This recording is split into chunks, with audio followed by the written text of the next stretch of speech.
Safety first, finding a safe haven. Changing a tire can seem daunting, but it's manageable with the right approach. Safety is paramount. Before you begin, find a safe, level location away from traffic.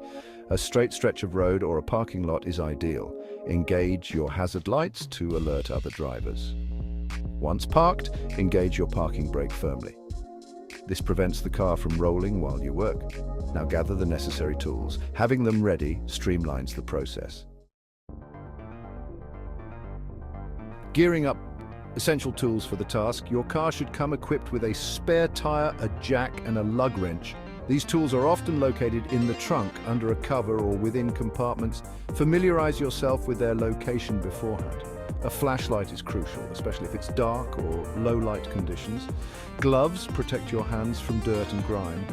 A small piece of wood or a block can be used as a wheel chock. Off with the old, removing the flat tire. Before jacking up the car, locate the jack point nearest to the flat tire. This is usually a reinforced metal area underneath the car's frame. Consult your car's manual to be sure. Now, place the wheel chock behind the tire opposite the flat tire. This prevents the car from rolling. Using the lug wrench, loosen the lug nuts on the flat tire by turning them counterclockwise. Do not remove them completely yet. Section 4.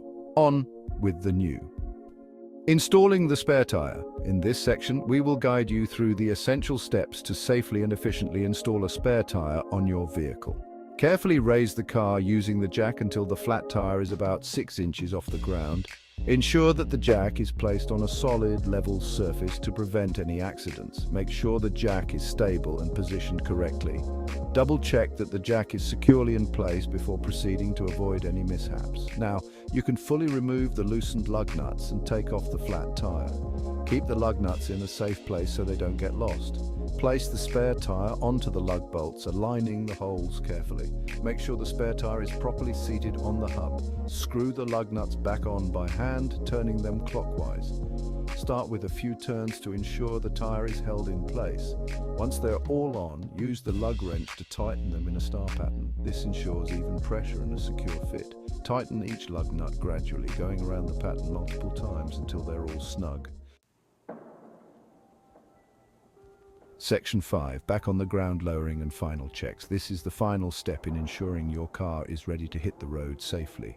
Lower the car slowly using the jack. Make sure to do this gradually to avoid any sudden movements that could damage the car or the jack. Once the tire touches the ground, use the lug wrench to tighten the lug nuts one last time in a star pattern. This ensures that the tire is securely fastened and evenly tightened, which is crucial for safe driving. Lower the car completely and engage the parking brake. This step is important to ensure that the car remains stationary while you finish up. Put the flat tire, jack and other tools back in their designated storage areas. Keeping your tools organized will make future repairs easier and quicker. Remember, the spare tire is a temporary solution, so have the flat tire repaired or replaced as soon as possible. Driving on a spare tire for too long can be dangerous and may cause further damage to your vehicle. Always prioritize getting a proper tire replacement. On Section 6, driving off post-change precautions and advice. After changing a tire, there are several important steps to ensure your safety and the longevity of your vehicle.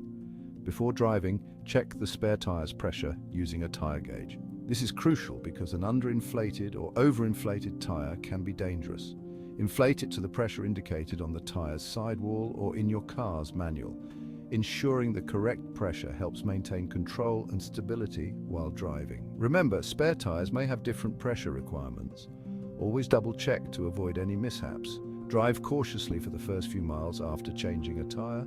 This allows you to get a feel for the spare tire and ensures it is properly seated. The spare tire might handle differently compared to your regular tires. It may affect your car's handling and braking performance. Avoid sudden acceleration or braking. Gradual movements help maintain control and prevent any potential damage to the spare tire. Consult your car's manual for any specific speed limitations for spare tires. Some spares are not designed for high speeds and should be used only temporarily. Lastly, if you experience any unusual vibrations or noises, pull over safely and recheck the tire. It's better to be cautious and ensure everything is in order.